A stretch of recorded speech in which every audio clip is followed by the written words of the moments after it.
बिस्मिल्लाहिर्रहमानिर्रहीम, अस्सलामु अलैकुम। अली सलमान GTV के तमाम नाजरीन को जी स्पोर्ट्स की इस वर्ल्ड कप T20 की स्पेशल ट्रांसमिशन में खुश आमदेद कहता है कि जहाँ पे आज हमारे शो का इस T20 वर्ल्ड कप के हवाले से कर्टन रेजर है। आज हमारा ये वेलकम शो है इस स्पेशल ट्रांसमिशन का, कि जिसमें रोजाना रात 11:05 पर हम इस महफिल को सजाएंगे और बात करेंगे ICC T20 वर्ल्ड कप जो ऑस्ट्रेलिया में खेला जा रहा है उन मैचेस के हवाले से। ICC T20 वर्ल्ड कप में इब्तिदाई जो वार्म अप मैचेस हैं उनके सिलसिले का आगाज हो चुका है और आप तक ये इत्तला तक पहुंच रही होंगी कि किस अंदाज से जो है वो अपसेट नताइज सामने आ रहे हैं। पहले श्रीलंका की टीम को बड़ी आसानी के साथ नामीबिया की टीम ने शिकस्त दी, उसके बाद फिर वेस्ट इंडीज की टीम को शिकस्त का सामना करना पड़ा और इसके साथ साथ आज पाकिस्तान को भी शिकस्त का मुंह देखना पड़ा। इस पर आज बात करेंगे इस वार्म अप मैचेस के हवाले से, टीमों की स्ट्रैटेजी के हवाले से कि किस स्ट्रैटेजी के साथ टीमें जो हैं वो इस इवेंट में शिरकत कर रही हैं और कौन सी टीम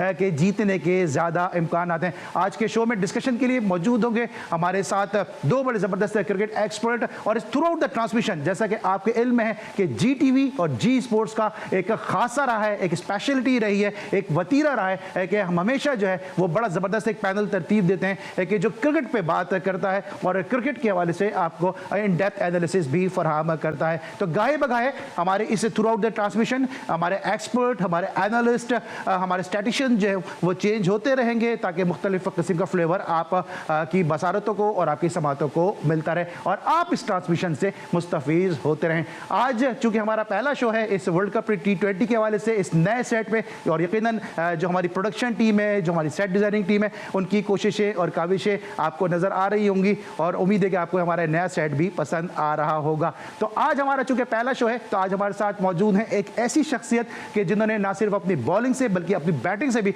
पाकिस्तान के लिए बड़ी परफॉर्मेंसेस दी और ऑस्ट्रेलिया में चूंकि ये वर्ल्ड कप खेला जा रहा है और ऑस्ट्रेलिया में जब पाकिस्तान के टॉप ऑर्डर, जब पाकिस्तान के मिडिल ऑर्डर फेल हो रहे थे तो इनको बैटिंग ऑर्डर में प्रमोट किया गया। इन्होंने जाके जो बैटिंग की उसके बाद उस वक्त के पाकिस्तान के कैप्टन, इनकी टीम के कैप्टन ये कहने पर मजबूर हो गए कि जिस अंदाज से ये खेलते हैं Tauseef way is the safest way, ये इनके लिए कहा गया। और हमारे साथ मौजूद हैं टेस्ट क्रिकेटर और एक ऐसे ऑफ स्पिनर के जिनके तस्करे के बगैर ऑफ स्पिन की बुक पाकिस्तान की मुकम्मल नहीं होगी। तौसीफ अहमद साहब हमारे साथ इस ट्रांसमिशन का हिस्सा होंगे। अस्सलाम वालेकुम तौसीफ भाई, कैसे हैं आप? जी वालेकुम अली। आपने तो वहाँ बड़ी बैटिंग की, मैं जरा आता हूँ आपकी बैटिंग के हवाले से भी बात करेंगे कि क्यों कर आप ऑस्ट्रेलिया में इतने कामयाब बैटर साबित हुए। और एक और ऐसी शख्सियत मौजूद है कि जो स्पेशल ट्रांसमिशन में आप उनको देखते भी हैं, आप उनको पसंद भी करते हैं। इन डेप्थ एनालिसिस उनके बड़े ज़बरदस्त होते हैं, पुरमगज़ तबसरे और तज्जिए करते हैं, कम आते हैं लेकिन यही उनका एक स्पाइस है कि कम आते हैं, अच्छा आते हैं और जितना बोलते हैं शुस्ता बोलते हैं और लोग उसको फिर पसंद भी करते हैं। मोहसिन कीवाला साहब ने हमें ज्वाइन किया। अस्सलाम वालेकुम मोहसिन, कैसे हैं आप? Ali, thank you very much. आपने तो तारीफों के पुल बांधी, ऐसी कोई बात नहीं। और इससे पहले कि मैं इन दोनों अपने मौजूद क्रिकेट एनालिस्ट से जो है वो गुफ्तगू का आगाज करूं, सबसे पहले जरा एक नजर डाल लेते हैं आज जो वार्म मैच है पाकिस्तान और इंग्लैंड की टीमों के दरमियान खेला गया, इस मैच की समरी पर कि क्या रहा इस मैच में, कि जहां पर इंग्लैंड ने पाकिस्तान को इस वार्म अप मैच में 6 विकेटों से शिकस्त दी। ये आपके सामने स्क्रीन पे समरी है कि जहां पर पाकिस्तान ने बारिश से मुतासर इस मैच में 160 रन स्कोर किया 8 विकेटों के नुकसान पर। शान मसूद ने 39 रन की इनिंग खेली, वसीम जूनियर 26 रन बना सके, इफ्तिखार अहमद ने 22 रन की इनिंग खेली और जवाब में जो था वो टारगेट को चेस किया। 14.4 ओवर में 163 रन स्कोर किए 4 विकेटों के नुकसान पे। ब्रूक ने 45 की नॉट आउट इनिंग खेली, स्टोक्स 36 बनाने में कामयाब रहे और सैम करन 33 रन स्कोर कर सके। वसीम जूनियर ने बैटिंग के बाद बॉलिंग में भी उम्दा कारकर्दगी दिखाई, 2 विकेटें हासिल की, लेकिन इंग्लैंड की टीम इस मैच को 6 विकेटों से अपने नाम कर गई। तो 160 रन का हदफ और पाकिस्तान के खिलाफ ये 15वें ओवर में चेस हो गया। तौसीफ अहमद साहब से गुफ्तगू का आगाज़ करते हैं। तौसीफ भाई, वही चीज़ है जिसका हम थ्रू आउट अपनी जो ट्रांसमिशन होती है, नॉर्मल ट्रांसमिशन, उसमें हम तस्करा करते रहेंगे पाकिस्तान की बैटिंग यहाँ परफॉर्म नहीं कर रही है। एक मरतबा फिर आज हमने देखा कि मिडिल ऑर्डर आज हमारा फेल हुआ, बाबर आजम, रिजवान पे बहुत तनकीद होती है, आज हमने शान को ओपन करा के देखा। ये एक्सपेरिमेंट यहाँ पे करना ज़रूरी था, ये ट्रायंगुलर सीरीज़ में भी किया जा सकता था। Thank you very much. और इस पे इतनी बातें हो चुकी हैं, लेकिन ज़ाहिर है मैं इस चैनल पे अभी बैठा हूँ तो मैं डेफिनेटली बात करूँगा कि मतलब सारा कुछ निकलने के बाद अगर वो काम आप करें जो दुनिया पिछले 6 महीने से कर रही है इसमें, तो वो मेरा ख्याल है बड़ी अजीब सी चीज़ है। और हमने देखा कि काफ़ी कुछ हुआ है, चाहे वो सिलेक्टर हों यानी टीम सेलेक्ट करने वाले हों या जो आप टीम चली गई उसके बाद जो 11 की जो लाइनअप बनाते हैं वो हो। जितने लोग थे ऐसा लग रहा था कि सिर्फ़ और सिर्फ बाबर और रिजवान पे हम तकिया रखे हुए, और बारहा कहा गया कि चेक कर लें इनको, दूसरों को चेक कर लें, ऐसी कोई नहीं है, टाइम है। कई सीरीज़ ऐसी आई, आपको पता ही है कि हम चाहते थे, हम इसीलिए बात करते थे कि आप उसको चेक नहीं हट के दिए ऊपर से। उसका नतीजा आज आपके सामने है कि आप करते रहे, 2 आदमियों ने रन्स किए, विक्ट्री भी आपको मिली है ज़रूर, बट आप जो हम सब मिडिल ऑर्डर की बात कर रहे थे वो अभी तक हमारा सेटल नहीं हुआ। लोअर ऑर्डर ने आन के मैच जिता दिए, उसको आप अब सोच रहे हैं कि हम उनको जो है मिडिल ऑर्डर में खिलाएं, तो ये ठीक है, चला लें, अब तो काम चला सकते हैं आप, लेकिन ये कोई प्रॉपर वो नहीं है जिसे कहना चाहिए एक टीम बनाने के लिए। दूसरी टीमों को हमने देखा अली कि उन्होंने जिस तरह चेंज की, इंग्लैंड आपके पास आई हुई थी, उसने डिफरेंट, उसमें के 4-5 प्लेयर ऐसे थे जिनका वर्ल्ड कप में नाम भी नहीं था, बट वो आए, उन्होंने आन के जो है वो अपने तौर पे उन्होंने चेंजेस भी की, सब मतलब एक प्लान जिसे कहते हैं ना, हमने प्लान को नहीं किया। अब दुआ सिर्फ कर सकते हैं कि अगर यही रखना है, बाबर और वो जाएंगे। देखिए एक बात ज़रूर हम कहते रहें कि आप जहाँ पे खेल रहे हैं, आप लोग जो हैं वो चौके छक्के की बात ही नहीं कर रहे हैं। आप इतनी देर खेलने के बाद भी जो है ना, आपके ग्राउंड शॉट लग रहे होते हैं। मैं बात कर रहा हूँ आपकी ओपनिंग स्टैंड की, नीचे ही शॉट खेल रहे हैं, ऊपर नहीं खेल रहे। देखिए लोगों को समझ आनी चाहिए, बिल्कुल ग्रेट प्लेयर हैं वो लोग, दोनों बहुत ज़बरदस्त प्लेयर हैं, दुनिया में उन्होंने नाम बनाया। बट मेरा मानना ये है कि मैं वो एनालाइज करता हूँ जिसमें आप फ़ायदा हो। फ़ायदा कैसे? किसी को भी आप 6 ओवर की क्रिकेट में जब 2 प्लेयर बाहर होंगे ना अली, किसी को भी भेजेंगे ना, अगर कोई अच्छा प्लेयर, वो 30 से 35 रन अपने उस सर्कल में कर देगा, और उसके बाद वो बाद में करके 60-70 करके वापस आ जाएगा। बट एंड क्या, कुछ नहीं होगा, फ़ायदा, आउट हो गए, उसके बाद आप मैच फिनिश करके नहीं आए। तो हमारी प्रॉब्लम ही ये रही है कि पहले 6 ओवर, चलो 50 कर भी लेते थे ना हम, उसके बाद 14-15 ओवर हमारे ऊपर से खेल जाते थे, और उसके बाद नतीजा हमारा वही था। मुझ पे बड़े लोगों ने कहा जी आप इतने अच्छा वो लोग खेल रहे हैं, मैं भैया हम दूसरे तरीके से देख रहे हैं, क्या अच्छा खेल रहे हैं, देखा हुआ आपने सारा, मतलब आई मीन के नजर आ रहा है ना यार, दुनिया भी, आप लोग भी देखते हैं, थोड़ी आप एनालिस्ट हैं, आप एनालाइज करेंगे। नहीं, एनालाइज सही, हम किसी की बुराई नहीं करना चाहते। आप गलत करोगे तो हम गलत कहेंगे, मैं तो करूंगा, चाहे कोई लगी लिपटी रखे, मैं नहीं रखूंगा, मैं बात वो करूंगा जो सामने नजर आ रही है। ठीक है। अच्छा मोहसिन, आज भी हमने देखा मिडिल ऑर्डर पे मुसलसल तनकीद हो रही है। हमारे चीफ सेलेक्टर साहब, हमारे चेयरमैन जो क्रिकेट बोर्ड है, वो कहते हैं कंसिस्टेंसी के साथ ये परफॉर्मेंस कर रहे हैं, 80% कंसिस्टेंसी रेट है। आज भी हम देख रहे हैं कि मिडिल ऑर्डर हमारा इफ्तिखार 20, 25, 28 रन के प्लेयर रह गए। आसिफ अली ने आज भी उस अंदाज से परफॉर्म नहीं किया, ठीक है कर देते हैं वो बिट्स एंड पीसेस पे वो परफॉर्म कर रहे हैं। फिर खुशदिल आज फिर एक दफ़ा नाकाम हो गए। ये मिडिल ऑर्डर का आपको लगता है कि जो इशू है ये पाकिस्तान को टीज करेगा? देखिए डेफिनेटली मैं तौसीफ भाई की बात से 2 मैंने की पॉइंट निकाले तौसीफ भाई की बात को, और फिर मैं आपको जवाब को कंटिन्यू करता हूँ। नंबर 1 दुआ, यानी कि end of the day T20 में 50 साल करने के बाद हम फिर उसी दुआ पर आ गए कि दुआ करेंगे हमारा, ठीक है। तो हम तो अभी टूर्नामेंट शुरू में हम दुआ पर आ गए। तो आज तौसीफ भाई ने बड़ा इंपॉर्टेंट स्टार्ट दिया पहले ओवर में दुआ का, जो कि एंड ऑफ द इंपॉर्टेंट है। देखिए अली, मैं रिजवान को और बाबर को कोई डिनाई नहीं करता, दे आर टॉप प्लेयर्स, ठीक है। चैलेंज जो पाकिस्तान क्रिकेट टीम का है ना, वो है प्लान बी। आप मुझे प्लान बी बताओ। प्लान ए तो बड़ा अच्छा है, तो वो दोनों ऊपर से आगे उन्होंने रन चेस कर दिए, जीत गए, शुरू में अच्छा स्टार्ट दिया, जीत गए। प्लान बी क्या है? जिस दिन रिजवान आउट होगा, बाबर आउट होगा, हमने लैक ऑफ प्लान बी देखा, और वो सबसे बड़ा चैलेंज है आपका।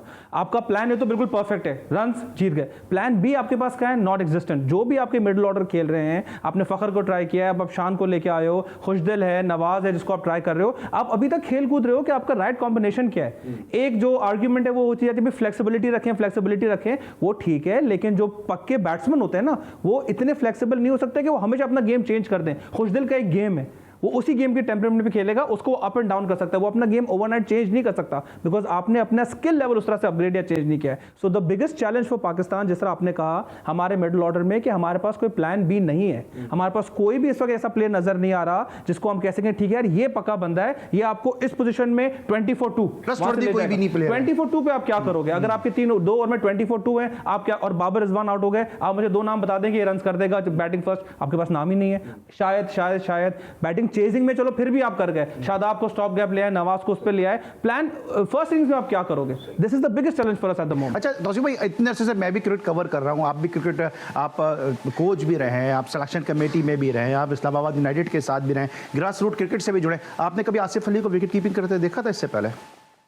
नहीं, मेरा नहीं ख्याल, क्योंकि वो इस्लामाबाद यूनाइटेड से भी खेले। तो जब खुशदिल आपका डोमेस्टिक में विकेट कीपिंग करता है, आपको चांस लेना है, तो आप खुशदिल के बजाय आसिफ अली से विकेट कीपिंग करवा रहे हैं। इतना इंपॉर्टेंट ये टूर्नामेंट है, वो नॉन रेगुलर विकेट कीपर है, अगर उसको कोई इंजरी हो जाती है, आपके पास एक ही ऐसा प्लेयर है जो शायद छक्के मार सकता है, आप उस पर चांस ले रहे हैं विकेट कीपिंग का। कौन सी सोच है जो हमें पाकिस्तान में बैठ के नॉन क्रिकेटर होकर हमें ये बात समझ में आ रही है, सकलैन मुश्ताक को, यूसुफ को और जो टीम मैनेजमेंट है उनको समझ में नहीं आ रही?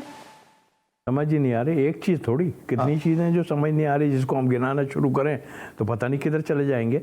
सारे ही गलत कर रहे हैं ना। देखिए, यहाँ क्रिटिसाइज नहीं कर रहा है भाई, ये बता रहे हैं जो आपकी गलतियां, आपने जो पॉइंट आउट किया वो ठीक है। हैं? फिर आप एक तो आप कर ही गलत रहे थे ना, आपको कौन सा खुदा वास्ते का बैर था, ठीक है मैं समझता हूँ कि सरफराज, लेकिन आप अब इस क्रूशल टाइम में आप एक यंगस्टर को ले जाते हो, उसको भी तरीके से नहीं खिला रहे। आप सिलेक्ट किया, आपने किस बेस पे सिलेक्ट किया, और जब सिलेक्ट कर लिया तो आप उससे कीपिंग भी नहीं करा रहे थे। मैं हारिस की बात कर रहा हूँ, तो मतलब वो भी आप नहीं कर रहे थे, तो आप प्रिपरेशन किस चीज़ की? अगर ये अनफिट हो जाते हैं तो आप क्या हारिस खेलेगा? हारिस को तो आपने कीपिंग का चांस ही कोई नहीं दिया था। फिर आपने जो कहा कि अभी ये जो नॉन रेगुलर कीपिंग की बात कर रहे हैं, तो ये क्या मजाक है? मतलब ये चीज़ें अच्छी नहीं है और वो नुकसान कर रही है। हमारे यहाँ होता क्या है, ओहो मैं आपको बताऊँ ना, किसी ने वो जो 1 रन मैंने जब लिया था ना, उससे पहले मैं बैटिंग करने जा रहा था जुल्करनैन से, तो हमारे प्लेयरों की जो बात होती है, तो किसी ने पीछे से बोला, मैं जा रहा था, यानी कि 2 बॉलें मिलती मुझे अगर मैं जाता, तो किसी ने पूछा, ओह वो बड़े छक्के मारता है जुल्करनैन, और ऐसा ऐसा, उसने उधर भी, अच्छा ऐसा है, चलो जल्दी पैट करो, उसको पैट करा दिया। मैंने कहा या अल्लाह बच गया, मैं आगे जाता है। लेकिन तो हमारे ये चीज़ें बहुत हैं, वो वहाँ मारता है, वहाँ फैसला हुआ उस वक्त, अच्छा वो वहीं पे, और ये हमारे यहाँ होता है। तो ये जो करते हैं ना, ये ऐसा है, ये ऐसा, भाई किधर एक छक्का लगाया आज, आपने देखा? जी। और उनकी तरफ से 10-12 छक्के, तो तारीख रकम हो गई, छक्का ही नहीं लगा मैच में। ये मैं यही तो आपसे बात कर रहा हूँ कि मतलब आई मीन कहाँ, लेकिन बात वही है। देखें, हम इस सिस्टम में रह चुके हैं, हमें सब पता है, बट जो हो रहा है ना, ये 20, 25, 30 जो भी खेल रहे हैं ना, ये हमारे टाइम के हैं। ठीक है, जो हमने तो तस्वीर इस पे आता हूँ मोहसिन से और मजीद मैं बात करता हूँ। और ये जो आज जो कुछ हुआ है, ये तो आपने टीवी पे देखा होगा, इंटरनेशनल क्रिकेट पे आपने देखा। मैं आपको डोमेस्टिक के मैच का एक वाकया बताऊंगा इसी से रिलेटेड, कि किस तरह से किसी भी नॉन रेगुलर विकेट कीपिंग को विकेट कीपिंग कराई जाती है और अपने मनपसंद प्लेयर्स को, अपने मनपसंद खिलाड़ियों को विकेट कीपिंग से बचाया जाता है, ऑल्दो कि वो विकेट कीपिंग करता हुआ आया हुआ होता है। मिलते हैं छोटे से ब्रेक के बाद।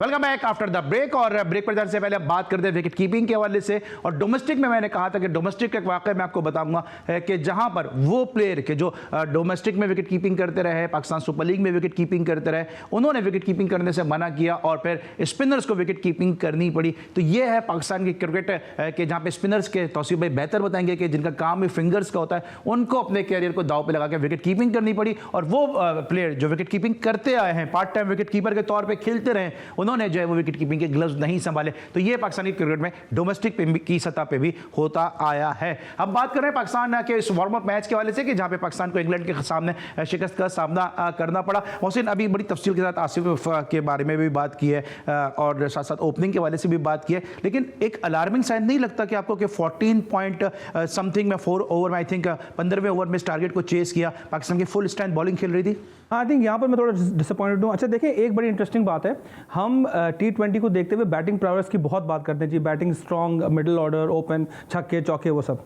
देखें, एक बहुत बड़ा एस्पेक्ट जो मिसिंग है वो T20 में बॉलिंग का है। ठीक है, उन्होंने जो गेम है वो बड़ा वन वे फेवर कर दिया है, बैटिंग साइड फेवर कर दिया है, लेकिन बॉलिंग बहुत इंपॉर्टेंट है। अगर आप अपने की टाइम पर विकेट ले रहे हैं, हमने सीरीज में भी देखा है, तो बिल्कुल मोमेंटम टीमों का टूट जाता है। तो हमारी बॉलिंग हमारी स्ट्रेंथ रही है और हमेशा ऑस्ट्रेलिया जैसे पिचों पर हमें उम्मीद है कि हमारी बॉलिंग बिल्कुल एक अलग लेवल पर बॉलिंग कराएगी। अफरीदी हैं, हारिस रऊफ इतने फॉर्म में।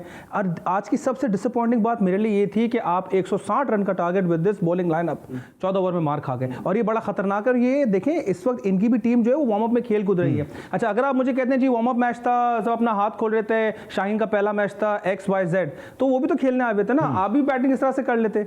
सो आई थिंक हमारी बॉलिंग ने यहाँ पर एक वीक आर्मर दिखाया, जो मुझे वाहिद डर कह लें या एक खौफ कह लें। देखिए, अब Shaheen Afridi has been out of the bowling lineup, superstar bowler, amazing bowler, but जब वो ओपन के बॉल कराएगा तो दूसरे why he could not wait for the next match? एक मैच और भी है ना आपके पास, थोड़ा रेस्ट कर लेते, जेट लैग होगा, अभी आए हैं वो ट्रीटमेंट के बाद। ठीक है, he has to bowl back in the competitive, that is fine.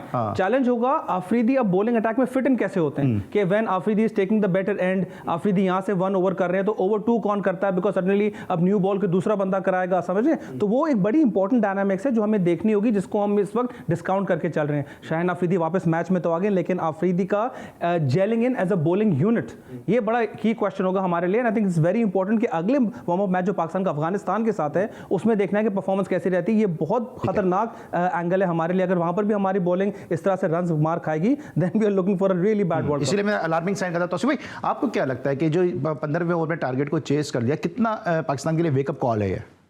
बहुत बड़ी वेकअप कॉल है, और ये चीज़ से तो नज़र आता है ना कि प्रिपरेशन क्या होती है, वो नज़र आता है। मेरे हिसाब से तो बाबर को आज खेलना चाहिए था। आप इस पिच से यूज टू तो होके देखें ना, ये क्या है। आपने जो है हैदर को ओपन कराई है, तो या तो उन्हें बाहर करने के उसमें, जबकि वो पिछला मैच एक जिता चुके हैं। देखिए यहाँ पे हो क्या रहा है कि आप जब टीम बना रहे हैं ना, यहाँ पर आप सिर्फ दूसरे आपको छक्के मार सकते हैं, और आपको वो नीचे से भी इतने बड़े ग्राउंड है कि 2-2, 3-3 रन लेके आपको थका देंगे। वो इस तरह की भी है। आपके यहाँ प्रॉब्लम कुछ मिडिल ऑर्डर में जहाँ छक्के नहीं लग रहे हैं, वहाँ आपकी ये भी है कि आपके रनिंग बिटवीन द विकेट में भी बहुत प्रॉब्लम आ रही है, काफ़ी मुश्किलात आपको हो रही हैं। तो ये सब चीज़ों को देखते हुए मैं समझता हूँ कि प्रिपरेशन के हिसाब से, देखिए आप उठा के देखना, वो लोग इतने ज़बरदस्त स्लॉग की ही कहूँगा मैं, इतनी ज़बरदस्त हिटिंग करते हैं कि गेंद बाहर जाती हैं, और इतने बड़े ग्राउंडों में बाहर फेंकना इतना आसान नहीं होता। तो ये प्रिपरेशन की जो हमने बात की थी, ये पहले से ये सिलसिला अच्छा, तो जिस तरह भी मोहसिन ने भी बात की शाहीन शाह अफरीदी की, किस तरह बॉलिंग अटैक में वो फिट इन होंगे, अभी वो ट्रीटमेंट के बाद आए, आपको नहीं लगता कि बेहतर ये होता है कि इस मैच में थोड़ा रेस्ट करते, क्योंकि बिल्कुल आउट ऑफ क्रिकेट है इस पूरे सिनेरियो से, अफगानिस्तान का जो मैच है वहाँ से वो फिर इन होते? मेरा ख्याल ठीक है, कोई ऐसी बात नहीं है। 2 ओवर करवाएं उनसे, इसका मतलब है कि अभी वो देखिए सारा लोड तो इस टांग के ऊपर है, और उनका जो है ना यही सारी कुछ है, और अल्लाह करे बहुत अच्छा हो जाए तो है, वरना बहुत मुश्किल होंगी। आपको वहाँ के पिचेस का पता भी है, ग्राउंड सॉफ्ट और पिचेस हार्ड, उस पर आप जब जाएंगे तो आपके नी पर बहुत पड़ेगा। मैं तो उन लोगों से पूछना चाहता हूँ जो इतना टाइम, कौन सी इंजरी है जो इतना बड़ा टाइम आपने लगवा दिया, यहाँ लेके आ गए आप, क्या है वो जो तारीफों के पुल बांध रहे हैं ना बैठ के टीवी पे कि जी हमारे पास क्वालिफाइड क्या होता है, बता तो देता है ना कि इसको ये इंजरी है। गोरे में ये चीज़ नहीं है, कभी भी वो सीधी बात कर देगा, वो कहेगा जी इसको इतना टाइम लगेगा, मुश्किल है, आप साथ लिए फिर पहले ही आप भेज देते उसको कहीं और करवा लेते, आपसे खुद से तो कुछ हो नहीं रहा था। तो हमने लेकिन फिर भी हमारी बॉलिंग ने उसको कवर किया, शाहीन को कवर किया, और मैं क्रेडिट देता हूँ कि हारिस को कि उसने ज़बरदस्त बॉलिंग शुरू कर दी है, स्पेयर हेड का रोल उसने, जिसमें वो जो है स्लोअर वन और ये सब कर रहा है, तो बड़ा मुश्किल, उसने बड़ी जल्दी एडॉप्ट किया है, और ऑस्ट्रेलिया में ज़ाहिर है वो खेला है, लेकिन पहले उसको भी बहुत मार पड़ती थी अपनी जगह, मगर वेरिएशन तो इस क्रिकेट में अगर ऑस्ट्रेलिया में खेले, शाहीन के लिए इस इंजरी के बाद आना, और उन पिचेस को जिस तरह आपने भी कहा, मुश्ताक अहमद साहब ने भी बात की कि ग्राउंड सॉफ्ट हैं, पिचेस हार्ड हैं, कितना मुश्किल होगा आके आना, परफॉर्म करना अपनी फिटनेस को जहन में रखते हुए? देखिए एकदम, तो वो अगर कोशिश करेगा कि मैं एकदम उसी तरह से बॉलिंग शुरू कर दूं तो बहुत मुश्किल होगा, इसलिए किया ही कुछ नहीं। आज भी 2 ओवर कराएं, जिस तरह कराएं वो भी नज़र आ रहा था सारा, वो 7 रन दिए उन्होंने, ऐसा कुछ नहीं है कि बहुत मार पड़ गई, बट आई थिंक सारा लोड उन पर पड़ा, उसको शायद बचाया है। अब ये देखना ये है कि फर्स्ट मैच से जो हमारा असली मैच यानी इंडिया से है उसमें आया वो, जो है वो आ पाएंगे या नहीं। वैसे तो फोरकास्ट तो बड़ी लंबी चौड़ी है कि बारिश बहुत है वहाँ पे और सारा कुछ है, अल्लाह करे वो मैच हो जाए तो अच्छा है, क्योंकि आईसीसी को भी मज़े आ रहे हैं बहुत। वो पहले ही मैच उठा के इंडिया और पाकिस्तान और बारिश भी होने वाली है। अच्छा, मुझे ब्रेक पे जाना है मोहसिन। अभी जो बाबर आजम का तस्करा है, आपको नहीं लगता बाबर आजम को इस मैच में खेलना चाहिए था? क्योंकि पहला वार्म अप मैच है, आपका मोमेंटम सेट होगा। बाबर भी एक अरसे से ऑस्ट्रेलिया की इन पिचेस पे नहीं खेले, उनका परफॉर्म करना, खेलना बहुत इंपॉर्टेंट है। रिकी पॉन्टिंग ने कहा, रवि शास्त्री ने कहा, हम सब ये बात समझते हैं कि बाबर आजम परफॉर्म करेगा तो पाकिस्तान का कुछ फिर चांस बनेगा। ये बिल्कुल सही है। मैं खुद सरप्राइज हूँ कि इतनी बिल्कुल हमने चेंज बैटिंग लाइनअप खिला दी। हम इस गेम से करना क्या चाह रहे थे भाई, बड़ा इंपॉर्टेंट सवाल है। इस पूरे मैच से आपका ऑब्जेक्टिव क्या था? आपने कोई नया ओपनर ढूंढना है, ऐसा तो नहीं आपके ओपनर सेट हैं, तो आप करना क्या चाह रहे थे? शान मसूद हैं जो आपने हैदर अली को खिलाया, आपका ऑब्जेक्टिव क्या था? तो मैं काफ़ी कंफ्यूज था कि हमारा क्लैरिटी ऑफ थॉट नजर नहीं आ रही कि हमारी सोच क्या है। बाबर आजम चले अकेले खेलने तक, रिजवान को रेस्ट करना था, ताकि बाबर ने भी कोई बहुत बड़े बड़े स्कोर्स नहीं किए हैं, वो भी देखें अपना थोड़ा सा गेम चेंज कर रहे हैं, वो तेज होने की कोशिश कर रहे हैं।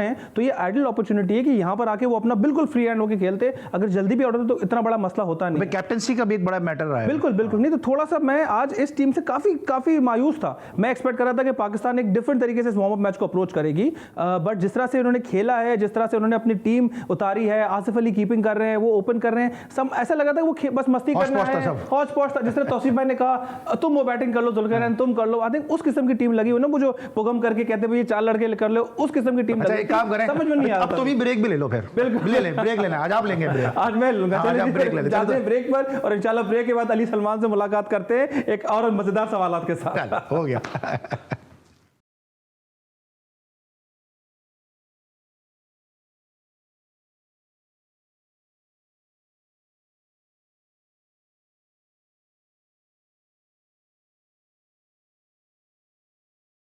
Welcome back after the break. और ब्रेक पर जाने से पहले हम Pakistan versus England warm up match को डिस्कस कर रहे थे। पाकिस्तान की प्लानिंग, पाकिस्तान की स्ट्रेटजी को मेरे दोनों cricket analyst in depth analysis के जरिए आप तक पहुंचा रहे थे कि इस किस अप्रोच के साथ पाकिस्तान इस टूर्नामेंट में शिरकत करने के लिए आया है। लेकिन दूसरी जानिब हमने आज देखा कि ऑस्ट्रेलिया और जो इंडिया की टीमों के दरमियान मैच खेला गया, वहाँ पर इंडिया के जिसको साइड मैच में शिकस्त का सामना करना पड़ा था एक स्टेट की टीम के सामने, वहाँ पर आज इंडिया की टीम ने कामयाबी हासिल की है। इस मैच में क्या रहा, जरा एक नजर डालेंगे मैच समरी पर कि इंडिया वर्सेस ऑस्ट्रेलिया मैच में क्या रहा। दिखाइएगा जरा कि क्या रहा इस मैच में। 186 रन स्कोर किए 7 विकेटों के नुकसान पर। 2 निफ सेंचुरियां स्कोर हुई, राहुल और सूर्य कुमार यादव ने निफ सेंचुरियां स्कोर की, 4 विकेटें हासिल की। केन रिचर्डसन ने जवाब में, जो ऑस्ट्रेलिया की टीम थी, वो एक दिलचस्प मुकाबले के बाद 180 रन स्कोर करने में कामयाब हुई। फिंच ने 76 रन की नहीं खेली। मिचेल मार्श 35 रन बनाने में कामयाब रहे और 4 रन के बस 3 विकेटें हासिल की शामी ने।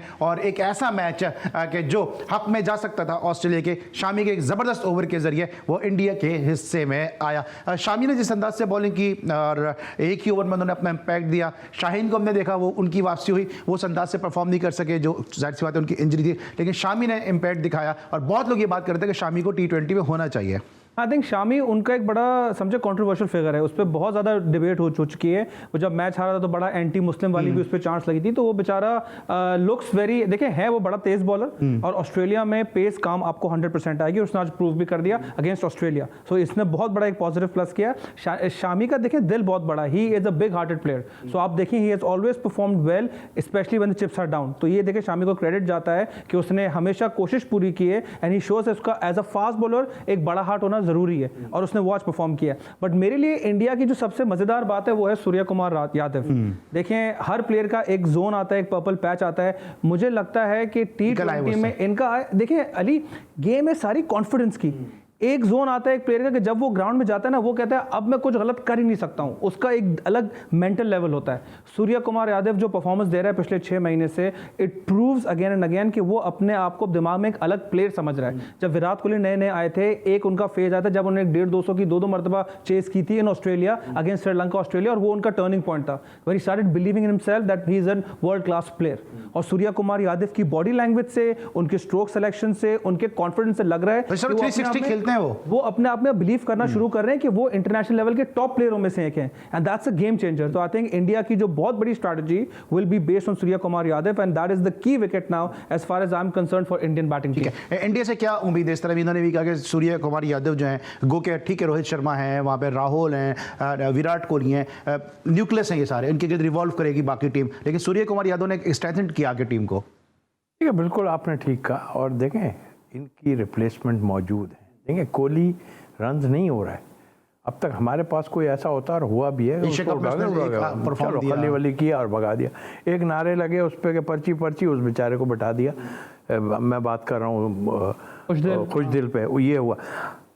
शामी की बात की, शामी वहाँ बहुत प्रेशर होता है इन चीज़ों का, आपको पता ही है, लेकिन उन्होंने ये चीज़ नहीं देखी, उसको फिर लेके आए। ये है असल चीज़, रिप्लेसमेंट साथ रखी है, उसकी एबिलिटी का पता है इन्हें। और जो आप उसकी बात कर रहे हैं यादव की, तो भाई ये की प्लेयर हैं, पता है उनको इतना कॉन्फिडेंस दिया गया कि वो कोहली को बाहर नहीं कर रहा है, बट उसको दिखा रहे हैं, बल्कि वो खुद साथ रह के जो है एक कॉन्फिडेंस पैदा कर रहा है इनमें।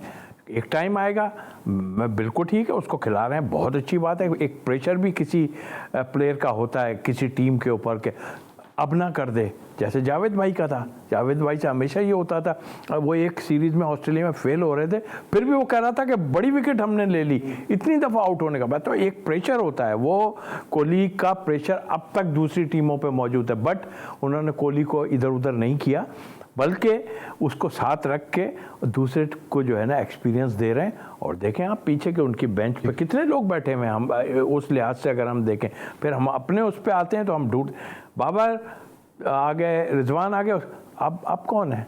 अच्छा अब कौन आएगा? अब कौन? दूसरों में ये नहीं है, अरे भाई उसके पास ये भी मौजूद है, ये भी मौजूद है, हर टीम के साथ ही है। बिस्मिल्लाह, अल्हम्दुलिल्लाह और इन्ना लिल्लाह वो है, लेकिन नजर आ रहा है ना चीजें। जाहिर है हम बाबर और उसकी बातें ही करते रहेंगे तो यार ये तो गलत है ना। बाबर और वो खेल लें, नीचे से 3 बॉलर हमारे 2 जो जिता रहे हैं, तो 5 लड़के हो गए। अभी देखें ना, आप इनकी टीम का लाइनअप देखें, ऑस्ट्रेलिया का लाइनअप देखें, इंडिया का लाइनअप देखें, इंग्लैंड का लाइनअप देखें, ये टॉप 3 टीम्स हैं जो सेमीफाइनल के लिए कंटेंशन में। इनके लाइनअप देखिए, इन्होंने पहले वार्म अप मैच में पूरी टीम प्रॉपर लाइनअप के साथ खिलाई है, और आप जो पोटेंशियल सेमीफाइनल कहते हैं, आपने क्या टीम खिलाई है, वो मुझे लॉजिक ही समझ में नहीं आ रही। कैप्टन ही आपने अपना बाहर कर दिया, मुझे समझ में नहीं आ रही कि हमारी लॉजिक क्या थी। आप समझ रहे हैं, हम तनकीद नहीं कर रहे हैं, एक जेन्युइन चीज़ जो समझ में नहीं आ रही कि इसकी लॉजिक क्या है। अगर इंडिया भी ऐसा करता, ऑस्ट्रेलिया का काम कहते चलो ठीक है, हर टीम जो है वो कॉम्बिनेशन स्ट्राइक कर रही है, इस वक्त कौन सा वक्त है कॉम्बिनेशन स्ट्राइक करने का? तो this is the big question. New Zealand की ट्रायंगुलर सीरीज थी, वहां पे आप सीरीज जीत के आए हो, आपने 7 मैचेस इंग्लैंड से खेले, वहां पे आप जीत पे चले गए। और कितना आपको एक्सपेरिमेंट करना है भाई? यहाँ तो आगे अपनी पूरी टीम्स खिलाएं आप। शाहीन का समझ में आता है, लेकिन और आपने क्यों किया? हमारे यहाँ तो अली सॉरी बात कर रहा हूँ, हमारा तो ये नहीं पता चलता कि धानी ने 1 ओवर किया अनफिट हो, कहाँ अनफिट हुआ, किस बात? फखर जमान अनफिट हो गया, वो तो पूरा टाइम फील्डिंग की थी उसने, अनफिट कहाँ हो गया? कोई इंजरी का कोई बताए तो क्या हो क्या रहा है? अच्छा सर, कंक्लूड करते हैं इंडिया को, फिर और भी वार्म अप मैचेस पर आते हैं। बुमराह का ना होना और शामी के ऊपर कितना एडिट जो है वो प्रेशर डालेगा? प्रेशर तो डेफिनेटली होगा, प्रेशर परफॉर्मेंस का प्रेशर है, परफॉर्मेंस। देखिए मैं आपको ये वार्म अप मैच में उसने अच्छा किया, और वो बॉलर बहुत अच्छा बॉलर है, ऐसा नहीं है, और उन्होंने लाई भी इसीलिए, वो नहीं देखा कि उसके ऊपर कितनी तनकीद और क्या क्या हुआ, उसने पीछे क्या किया था। ये एक तरीक़ेकार होता है, तो वो मेरा नहीं ख्याल, डेफिनेटली फ़र्क तो बुमराह से बहुत पड़ेगा अपनी जगह, पर उनकी रिप्लेसमेंट है उसकी, अगर खुदा ना खास्ता कुछ होता है ना तो उनकी बैटिंग उसको कवर करेगी। कंक्लूड मैं कर चुका इंडिया के मैच को, क्विकली में बताइए, वेस्ट इंडीज़ का जो मैच हुआ बड़ा अपसेट हो गया, वो आज बड़ा अपसेट है अली। स्कॉटलैंड जैसे वेस्ट इंडीज जिस तरह से हारा है, उनको आज हारना नहीं था, ये बहुत बड़ी डिफीट आई है। और इनके इस ग्रुप में सबसे बड़ा मसला है कि जिम्बाब्वे और आयरलैंड बाकी हैं, और आयरलैंड खुद एक बड़ी खतरनाक टीम है। तो वेस्ट इंडीज इस मैच वाले ये वाहिद इस ग्रुप के अंदर ये सबसे ईजी मैच था वेस्ट इंडीज का, और ये 42 रन से हारा है। देखें, this is showing the class के जिस तरह से आईसीसी ने इन्वेस्टमेंट की इन टीमों में, इनको टूर्नामेंट में खिला के नमीबिया ने श्रीलंका को मारा, ये दिख रहा है कि ये टीमें अब T20 में मध्य मुकाबला आ रही है। श्रीलंका और वेस्ट इंडीज कोई भी टीम हल्की नहीं है, कोई भी टीम हल्की नहीं। और आप देखिए दोनों टीमें, सॉरी सिर्फ लास्ट बात करूंगा, दोनों टीमों में विकेट्स गिर चुकी थी, एक 5 ओवर का फेज आया, गेम चेंज हो गया। एक अच्छी श्रीलंका वर्सेस नमीबिया, अपसेट है, बहुत बड़ा अपसेट है, और इतना बड़ा टूर्नामेंट जीत के आने के बाद। और लेकिन एक बात ज़रूर है, देखिए अगर आप सच देखते हैं ना तो श्रीलंका बहुत नीचे चला गया था, लेकिन पाकिस्तान के ख़िलाफ़ उन्होंने परफॉर्मेंस दे के, कोई रेट नहीं कर रहा था उसको, श्रीलंका को, हमारे उसमें फाइनल जब एशिया कप में, कोई भी एशिया कप में उसको नहीं करा, बट उन्होंने काम किया है उनके ऊपर। Thank you so much Tauseef भाई, thank you so much Mohsin Geewala साहब। आज की हमारी महफिल, आज की हमारी नशिस्त यहीं पे अब बर्खास्त होती है, क्योंकि through out the ICC T20 world cup रात 11:05 पर जी स्पोर्ट्स की स्पेशल ट्रांसमिशन के साथ हम आपको रोजाना खुश आमदीद कहेंगे। कल हमारा ये पैनल चेंज होगा, कल हमारे साथ कमर ज़ाहिर साहब होंगे और उनके साथ मोहसिन गीवाला साहब हमें ज्वाइन करेंगे। कल तक के लिए अली सलमान को पूरी प्रोडक्शन टीम के साथ इजाजत दीजिए, अपना बहुत ख्याल रखिए, अल्लाह हाफिज़।